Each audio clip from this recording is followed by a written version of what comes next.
자, 제가 그 전도서를 강해를 시작할 때 처음에 말씀드린 대로 이 전도서는 그 인생살이에 대한 이게 지혜를 말씀해 주는 거예요. 그 인생들이 살면서 뭐 불평하고 또 원망하고 그 불평과 원망을 하는데 또 그것 때문에 어려움을 당하고, 그래서 하나님을 경외하고 참 지혜를 깨달은 사람은 그런 인생살이에 여러 가지 복잡한 원망과 불평들을 이겨낼 수 있는 그런 믿음과 지혜를 가지고 산다, 이런 얘기들이 이 전도서 전반에 걸쳐서 나오는 말씀이고, 특히 이 전도서 7장은 그냥 한 절 한 절이 다 이렇게 지혜로 이렇게 만들어져 있어서 한 절 한 절을 다 설명하려고 그러면 너무 복잡하고 너무 또 양도 많고 그래요. 그래서 오늘은 앞쪽에서 지혜가 뭔지에 대해서 분명하게 좀 정리를 한 다음에 그냥 본문을 쭉 읽으면서 중요한 부분만 몇 군데 이렇게 좀 집어서 함께 나누도록 그렇게 하겠습니다.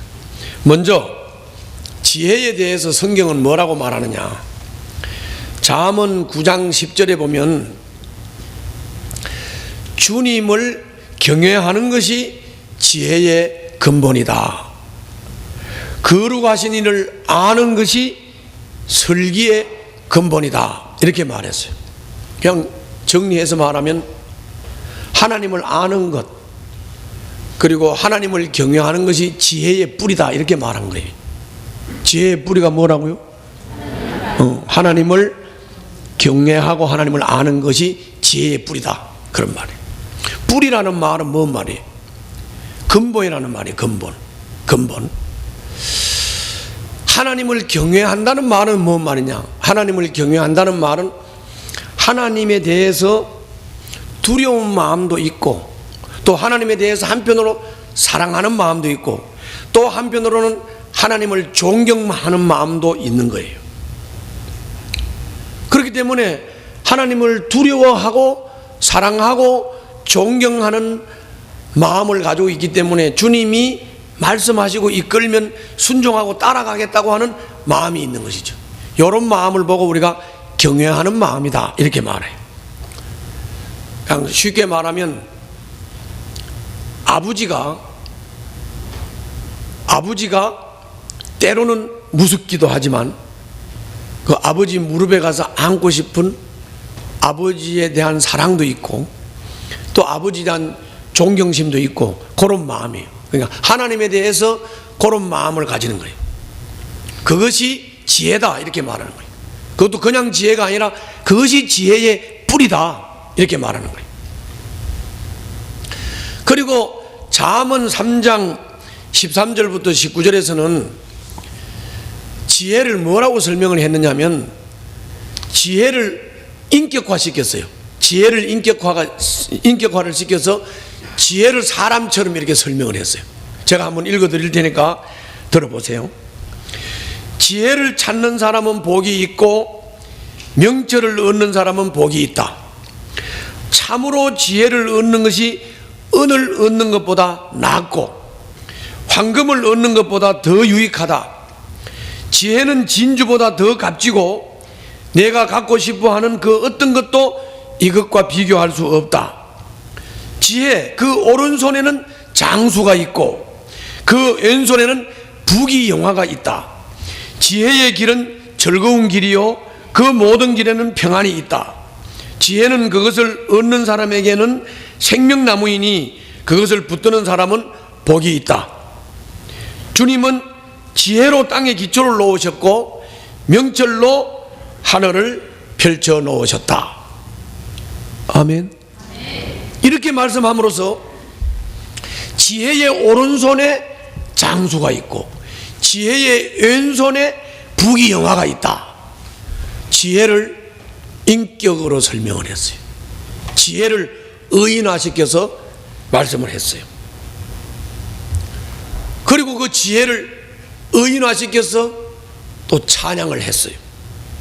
그래서 이거를 전체를 이게 정리를 해서 말씀을 드리면, 우리가 하나님을 인격적으로 관계를 하고 하나님을 두려워하면서도 존경하고 또 하나님을 존경하면서 사랑하고 그분이 그러면 이끌면 따라가고 싶고 하는 이런 순종적 하나님을 따르고 싶은 마음, 그러면서도 두려워하고 존경하는 마음, 사랑하고 순종하는 마음, 하나님에 대해서 이 마음이 곧 경외하는 마음이요, 이 마음이 지혜로운 마음인 줄로 믿습니다.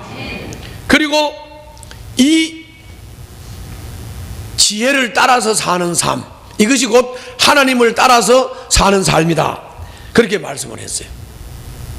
이제 지혜에 대해서 정리가 되었으니까 조금 전에 말씀드린 대로 이걸 한 절 한 절 다 그 지혜를 전부 다 설명을 했기 때문에 한 절 한 절 다 보면 너무 복잡하고 그렇기 때문에 쭉 읽고 핵심 몇 가지만 이렇게 다루도록 하겠습니다. 먼저 자 1절부터 4절 한번 보시죠. 1절부터 4절 다 같이 읽습니다. 시작. 자, 여기서 나머지는 다 여러분들이 스스로 깨닫고 그 2절부터 4절 거기를 좀 봅시다. 자, 거기 보면 초상집에 가는 게 뭐라고요? 잔치집에 가는 것보다 낫다. 또 살아있는 사람은 누구나 죽는다는 것을 명심한다. 이 말은 초상집에 갔을 때 초상집을 가서 이렇게 보면서 거기서 사람은 죽는구나 이렇게 깨닫는다는 거예요. 뭐라고? 사람이 죽는다는 걸 어디서 깨닫는다고? 초상집에 가서 깨닫는다. 초상집에 가서. 또 슬픔이 웃음보다 나은 것은, 슬픔이 웃음보다 나은 것은 얼굴을 어둡게 하는 근심이 마음에 유익이 되기 때문이다. 이것도 잘 보세요. 사람이 맨날 웃기만 하고 맨날 즐거운 것만 좋아하고 맨날 노래나 부르고 맨날 즐거워나 하고 맨날 웃기나 하고 그게 어디 사람 꼴이 되겠습니까? 대꾸가 없어. 사람 꼴이 될까요? 아니죠. 사람은 웃기만 하는 게 아니에요. 즐기기만 하는 게 아니에요. 놀기만 하는 게 아니에요. 매미 새끼요? 그렇게 하는 게 아니라고. 그래서 전도서가 계속 말하는 게 뭐죠? 일을 하라고 그랬어요? 하지 말라고 그랬어요? 또 일을 즐겁게 하라고 그랬어요? 막 귀찮아 하면서 막 억지로 하라고 그랬어요? 즐거움으로 하라고 그랬잖아요. 일을 즐기라고 그랬잖아요. 일을 즐기라고 그랬잖아요. 그러니까 뭔 말입니까? 슬픔이 웃음보다 낫다.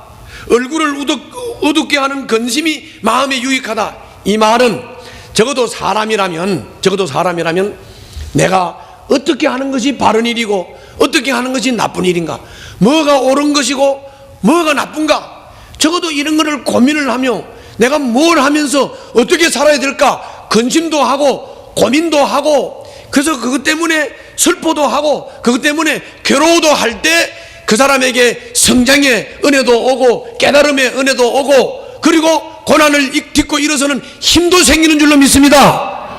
그래서 슬픔이 웃음보다 낫다고 한 거예요. 얼굴을 어둡게 하는 근심이 마음에 유익하다고 했던 거예요.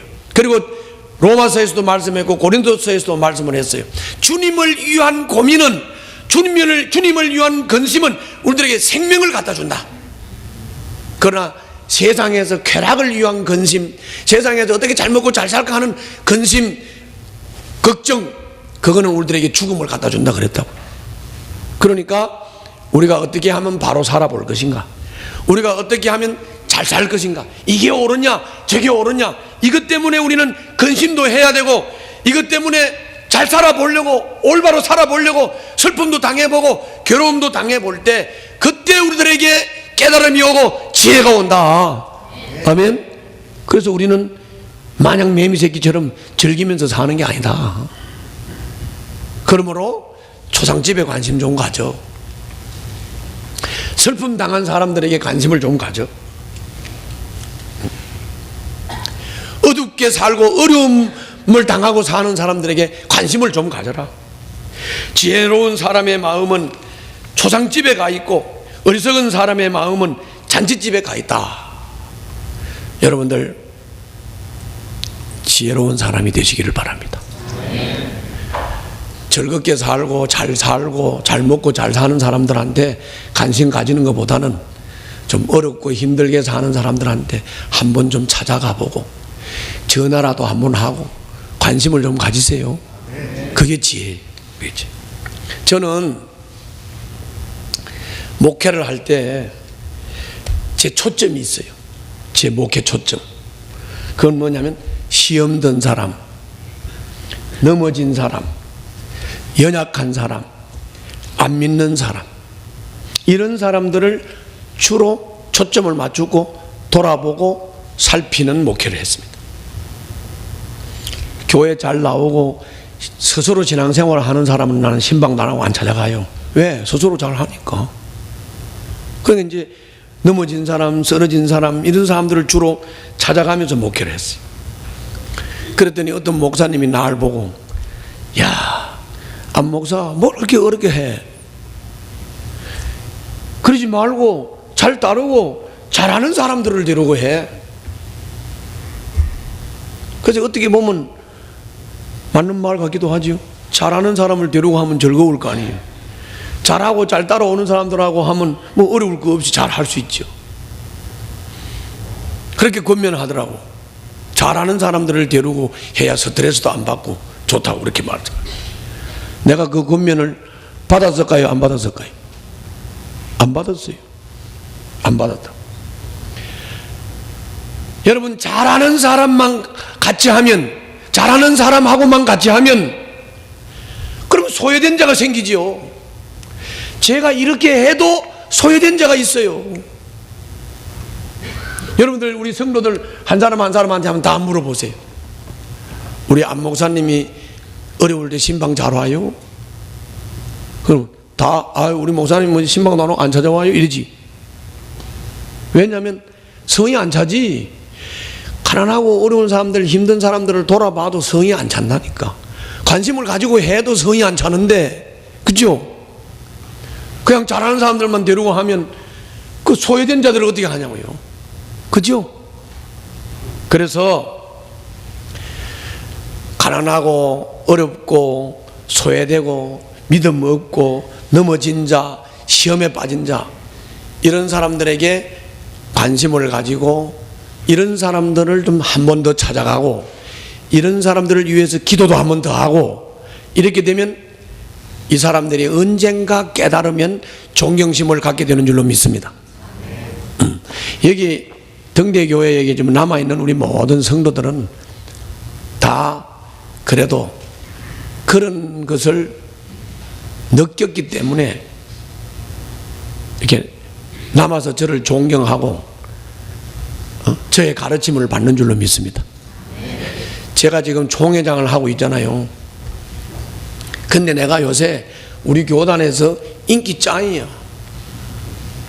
나를 절대 존중해. 왜 그런지 아세요? 아무것도 아닙니다. 아주 간단한 건데 절대 존중, 절대 존경해. 왜 그러냐면 대부분이 총회장이 되면 정치권에서 중앙에서 정치적으로 놀지. 그런데 저는 시골 교회를 찾아다녔어요. 노회 찾아가고 시골 교회 찾아가서 농어촌 교회 목사님들이 수련회를 가야 되는데 수련회비 없다. 그러면 내가 애께 낳았던 돈 지원해 줬어. 그리고 어느 교회는 농어촌 선교회 모임에 갔더니 화목 난로가 없어서 달달 뜬다는 거예요. 그래서 화목 난로비 그냥 애께 냈던 용돈 150만 원. 황등 중앙교회는 옛날에 지은 예배당인데 이 뒤에 기둥이 곧 무너내려 앉은데 그 무너내리면 죽을까봐 위험하다 그래서 그 리모델링 비용 지원해 줬어요. 뭐 아무것도 아니에요. 뭐 몇백만 원 이렇게 몇 푼씩 도와준 거예요. 그랬더니 역대로 이런 총회장이 없었대. 없었대. 그리고 절대적으로 존중하고 존경해. 왜 그래요? 자기 어려움을 살펴봤잖아. 초상당한 사람의 어려움을 살펴보고, 가난하고 어려운 사람이, 슬픔당한 사람, 고통당한 사람을 살펴보면 그 은혜와 그 사랑을 느끼고 깨달은 사람들로부터 존경을 받게 되는 줄로 믿습니다. 그게 지혜예요. 그게 사는 방법이에요. 할렐루야. 우리 등대 가족들을 다 이와 같은 지혜로운 삶을 사시기를 주님 이름으로 축원합니다. 자, 그 다음 한번 봅시다. 그 다음에는 6절부터 9절까지 한번 읽읍시다. 6절부터 9절까지 시작. 자, 나머지는 다 깨달으시고 8절 9절만 봅시다. 8절 9절. 자, 8절 9절은 그 연결되는 거예요. 자, 8절 9절을 잘 보면 뭐라고 그랬어요? 이 일은 시작할 때보다 끝날 때가 어떻다? 더 좋다. 마음은 자만할 때보다 참을 때가 더 낫다. 자, 이게 뭔 말이냐? 이게 뭔 말이냐? 저를 봐요. 자,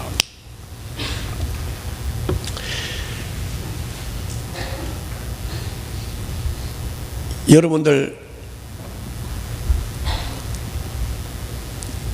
삶을 살 때 매일 똑같은 일을 이렇게 쳇바퀴 돌듯이 거의 하지요? 그래요, 안 그래요? 거의 쳇바퀴 돌듯이 집에 와서 자고 아침에 일어나서 밥 먹고 또 회사 출근하고 또 하던 일 계속 하루 종일 하고 또 일 끝나면 퇴근하고 이게 오늘 또 내일 또 반복해서 쳇바퀴 돌듯이 돌지요? 그래요, 안 그래요? 그렇죠? 그렇게 돌잖아요. 그걸 보고 우리가 뭐라 그러냐? 일상이라고 그래, 일상. 근데 사람들은 이 일상이 중요하고 행복하다고 하는 사실을 모르고 사는 사람이 많아. 여러분, 이 쳇바퀴 돌듯이 지리하게 돌아가는 이 일상이 가장 중요하고 그것이 바로 행복이라고 하는 사실을 깨달으시기를 바랍니다. 자, 왜 그런지를 설명할게요. 이 일의 끝이 시작보다 낫다. 이 일은 시작할 때보다 끝날 때가 더 좋다. 이 일의 끝이 시작보다 낫다. 이 말은 뭔 말이냐면, 우리가 일상을 성실하게 살다가 보면 발전이 되고, 일상을 성실하게 살다 보면 반드시 열매를 맺는다는 말 아닙니까? 그렇죠? 자, 내가 한번 물어볼게요. 자, 매일 일상을 성실하게 살면, 매일 게으르지 말고 성실하게 최선을 다해서 부지런히 살면 40대 중반에는 집 산다 안 산다? 아직 동의가 안 돼? 여러분, 일상을 중요시 여기고 일상 속에서 최선을 다하고 부지런히 열심히 성실히 살아야 돼요. 아멘. 그러면 반드시 발전해요. 요 말이 그대로 된다니까. 일의 끝이 시작보다 낫다. 그걸 1년 했고 2년 했고 3년 했고 10년 했고 20년 했고 20년 동안을 성실하게 일상을 살았다. 그러면 20년 일상을 산 결과는 여러분들에게 이루는 열매를 준다고 말이에요. 아멘. 아멘. 그 말이에요. 그 말이에요. 그래서 일의 끝이 시작보다 낫다. 그리고 그 다음에 뭐라 그랬어요? 참는 마음이 교만한 마음보다 낫다. 뭔 말입니까? 마음은 자만할 때보다는 참을 때가 더 낫다. 그 말이죠. 마음은 자만할 때보다는 참을 때가 더 낫다. 참는 마음이 교만한 마음보다 낫다. 이 말은 뭔 말이냐면, 사람이 일상을 부지런히 성실히 살면서 조급증이 생기는 거예요. 그래서 일상을 쳇바퀴 돌듯이 매일매일 반복되는 생활의 행복, 생활의 기쁨, 생활의 축복, 이걸 잊어버리고 자꾸 사람은 그 일상을 떠나서 롤러코스터 타듯이, 독수리 요새 타듯이 쇼킹한 걸 원하는 거예요.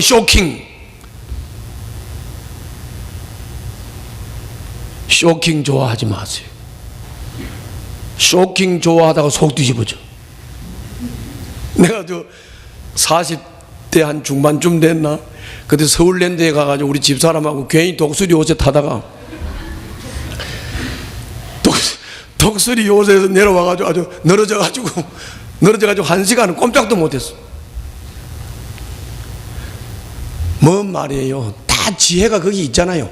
사람이 쇼킹한 것을 좋아하면 쇼크 받아 죽습니다. 그보다 뭐가 더 중요하다고? 일상이 중요하다고. 일상.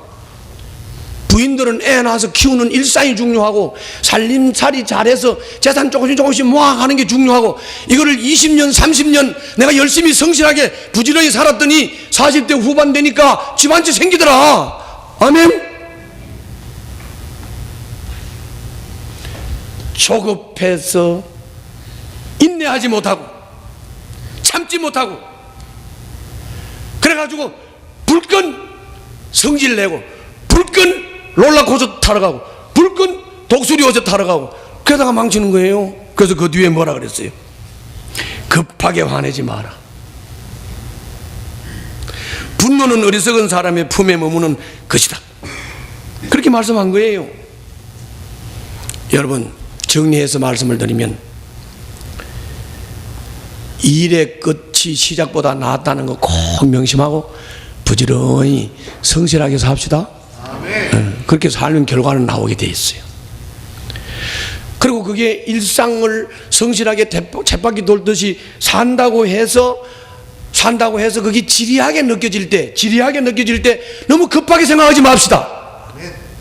지리하게 느껴질 때 교만 들지 말자고요. 지리하게 느껴질 때 자만 들지 말자고요. 그래서 내가 이 지리함을, 이 쳇바퀴 도는 삶을 벗어나서 뭔가 쇼킹한 것을 해보겠다고 하는 그런 교만과 자만에도 빠지면 안 돼요. 급하게 화내봐야 어리석다고 그랬잖아요. 급하게 뭐 해봐야 어리석다고 그랬으니까 유익될 게 없어요. 나도 가끔 급한 마음이 있어서 화를 가끔 낼 때 있어요. 뭐라고? 나는 화를 안 내고 아주 성자처럼 사는 사람이 아니고 나도 성질 난다고. 그 성질 나는데 왜 성질 나냐? 조급할 때 나는 거예요. 일상이 쳇바퀴 돌듯이 돌아가는 게 그게 지리함을 느낄 때 그게 성질이 나는 거예요. 그때 조급한 마음이 들어가니까 성질을 내는 거예요. 그런데 성질 내봐야 얻어먹을 게 하나도 없더라고. 왜냐? 생각해 보세요. 첫째, 성질 내면 잃는 게 더 많아. 성질 내면 뭐라 그러죠? 일단 내 옆에 있는 사람이 뭐라 그러죠? 저 새끼 더러운 새끼 성질머리 더럽게 다 잃어버렸지. 그 정도면 다 잃어버렸죠. 뭐 얻을 게 있어? 얻을 거 아무것도 없어요. 교만이야. 그렇기 때문에 성질 내는 거 교만, 자만이라고. 그냥 좀 옆에 사람이 답답하게 해도 교만하지 말고 그냥 좀 참으라고. 그러면 내일 좀 나아질 거예요. 모레도 좀 나아질 거고. 할렐루야. 꼭 기억하세요. 이게 지혜의 삶인 줄로 믿습니다. 자, 마지막으로 10절 한번 봅시다. 10절 다 같이 읽습니다. 시작.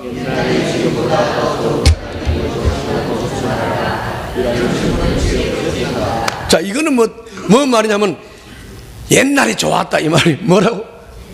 옛날이 좋았다. 여러분들 이런 말 안 해본 사람이 있어요? 손 들어봐요. 나 옛날이 좋았다 이런 말 다 해보셨지? 그런 게 오늘 주님은 뭐라고 말하냐? 옛날이 좋았다 하는 거 어리석다. 옛날이 좋았다 하지 마라 그 말이야. 옛날이 좋았다 하지 마라. 왜 옛날이 좋았다고 할까요? 옛날이 자꾸 지금보다 더 좋았다네. 왜 옛날이 좋았다고 하지요? 옛날이 더 좋은 까닭이 뭘까요? 옛날이 지금보다 더 좋다는 말? 그래서 그게 타당성이 있는 겁니까? 주님은 전도서 3장에서 이렇게 말씀했어요. 인간은 생각을 하는데 과거, 현재, 미래를 생각하는 존재다 그랬어요. 뭐라고? 과거, 현재, 미래를 생각하는 존재다. 그 과거, 현재, 미래를 한다는 그거를 다른 말로 표현하면 영원을 사모하는 마음, 또 다른 말로 표현하면 종교성, 또 다른 말로는 막연한 그리움. 고향을 그리워하는 마음. 다 같은 말이에요. 따라 한번 해볼래요? 고향을 그리워하는 마음, 막연한 그리움, 영혼을 사모하는 마음, 영원히 편안하고 싶은 종교성. 이게 다 같은 말이에요. 과거와 현재와 미래를 생각하는 거, 영혼을 사모하는 마음, 종교선, 막연한 그리움, 그리고 고향을 그리워하는 마음. 그래서 나도 이게 있을까요, 없을까요? 이게 있으니까 예수님을 믿지요. 이 막연한 그리움이 있으니까 뭔가 안 채워져. 뭔가 안 채워지는데 뭔가 허전하고 뭔가 공허하고, 이 막연한 그리움, 이거를 안 채워지니까 예수님을 믿는 거지. 그게 안 채워지니까. 그래서 내가 이 고향을 그리는 마음을 채우려고 강원도 삼척군 도기업 실리를 잊을 수가 없어서, 그래서 내가 우리 집사람하고 강원도 쪽으로 한번 내려갔다가 야, 우리 고향이 여기서 30리만 더 가면 우리 고향인데 그 내가 그리던 그렇게 그리워하던 고향 한번 갔다 가자. 그래서 집사람하고 고향으로 갔어요. 가서 보니 아무것도 없어. 아무것도 없어. 야, 그렇게 그리워하던 고향 뭐 있어야죠. 옛날에 내가 살던 집도 없어. 내가 뛰어다니던 놀던 바위도 없고 아무것도 없어요. 똑같아요. 똑같다고요. 옛날이 좋았다, 허상입니다. 그걸 보고 우리가 뭐라 그래요? 과거 지향적 사고방식을. 과거 지향적 사고방식.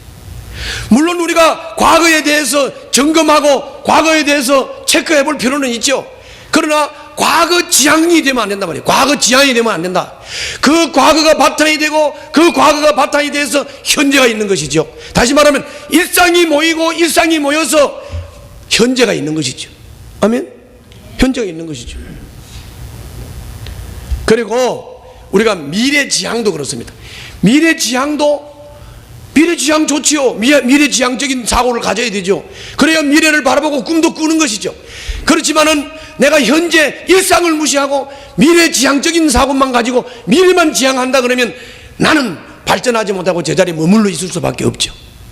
그렇죠? 그러니까 미래지향적 좋습니다. 과거 지향적인 것도 좋아요. 과거 점검도 좋고 과거도 체크해야 돼요. 미래도 지향하고 바라봐야 돼요. 그러나 중요한 것은 현재가 중요하다. 현재가 중요하다. 현재 일상이 중요하다. 그 일상이 중요한데 일상을 깨닫지 못해서 지리하게 느끼면서 쳇바퀴 돈다고 느끼면서 일상 속에서 느껴야 할 행복과 기쁨을 잃어버리고 산다고 하면 불쌍한 사람이죠. 불쌍한 사람이죠.